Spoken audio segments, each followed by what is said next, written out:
Odyssey Grip. No i jest breaker z hamulcami, amortyzatory firmy Wągos, dzwonek firmy Skram,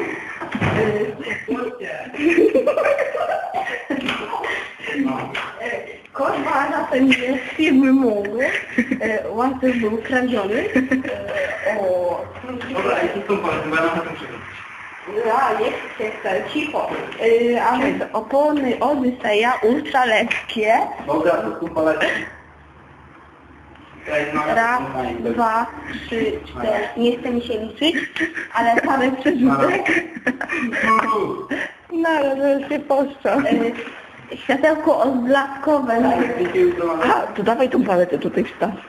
No, jasno, że idziemy jeszcze. Ej, to weź sobie tu moją starą. Dobra, dzieci. A więc Nie czekaj, ej, podaj nam te deski. No. Podaj nam te deski. nóżka jest firmy